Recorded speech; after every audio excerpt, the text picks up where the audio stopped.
Mr. Shringla, appreciate, sir, you took out the time and spoke to us. So what do you make of this recent escalation that has transpired between Israel and, of course, the powers that it's been having tensions with in the last few days? Though Netanyahu came out, held that press conference, said that the attack on Israel has left a very minimal impact, but social media, and if you look at the videos on X and other platforms, it seems that Israel has taken a severe blow. Well, what we're seeing is a fairly serious escalation of the conflict in the Middle East. As we know, about a year ago, it was essentially a Hamas terrorist attack on Israel that led to Israel retaliation in the Gaza Strip. Subsequently, both Hezbollah and the Houthis have been, harassing Israel through various sort of cross-border strikes. And in a certain sense, what we are seeing today really is the involvement of Iran in this entire conflict. So it's not only Iran, but the three entities it controls: Hamas, Hezbollah, and the Houthis. So Israel is involved in a multi-pronged, conflict.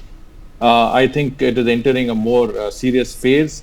If you notice, following the Iranian attack last night, even the United States has not called for, a sort of a ceasefire or not retaliating in that sense. I mean, I think if you see US NSA Sullivan's remarks, he has said that there will be consequences for this, and I think that really implies that Israel is going to respond to this situation, and this time the response might even hit strategic targets, and so we are seeing a new, and in a certain sense for us who are observing this whole thing, but who are also can feel the collateral impact of this, a fairly I would say serious development in terms of peace and security that could impact on the region and beyond. Ambassador Shringla, in fact, Joe Biden has also gone to reiterate that it's going to be sending its own assets to intercept any kind of an offensive on Israel.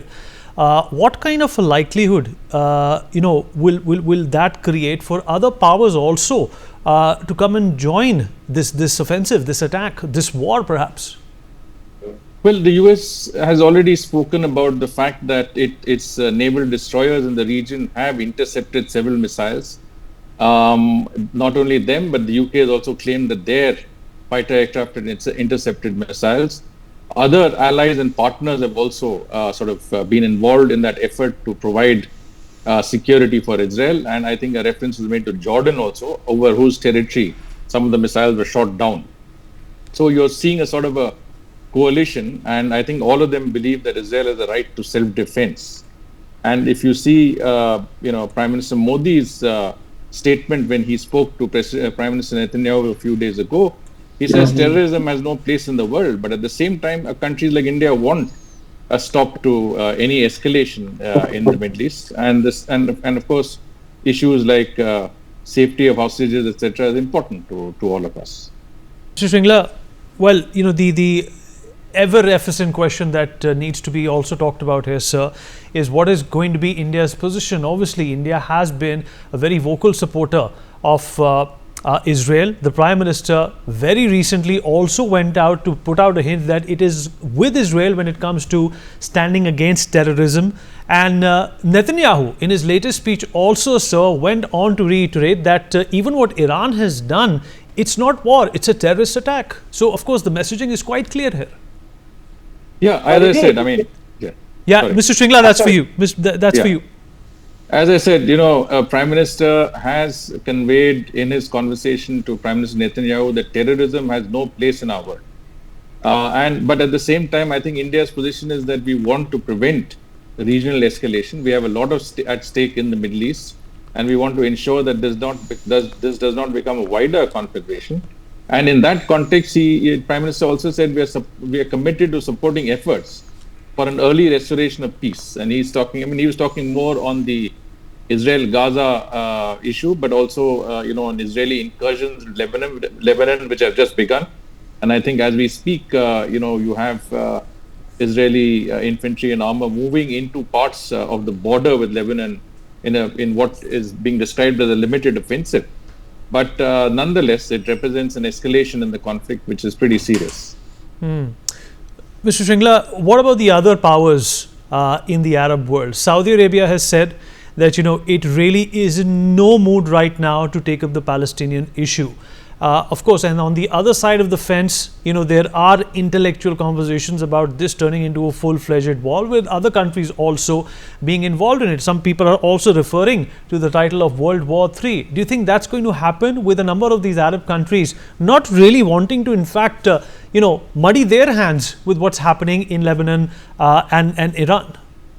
I think we have to also look at it in terms of regional, I would say, rivalry. And sort of the fault lines that already exist. I mean, at the end of the day, Iran represents, Shia interests. So the Hezbollah is a Shia group. The Houthis are a Shia group. Of course, Hamas is very much a Sunni group. What Iran is trying to do is to take up, the space that some of the established powers like Saudi Arabia and UAE have in the Muslim world and in general and the Arab world in particular, to say that what you're not doing, we're doing. If you recall, this the Hamas attack came when the Abraham Accord was supposed to be signed, and Saudi Arabia was supposed to join that effort. And what essentially this did was to scuttle that effort. And so you have, in a certain sense, the fault lines between the Sunni powers like Saudi Arabia and UAE, and on the other hand, Iran and its own allies. And I suppose, in a certain sense, Iran has wanted a limited sort of war to show that it is into the conflict and is protecting what it calls, it has referred to in ideological terms as Muslim interests. So it is showing itself as a protector of the Muslim, the interests of the Muslim faith. But at the same time, I think it did not. I think it sort of miscalculated that this limited, involvement of Hezbollah and its own limited involvement would remain there.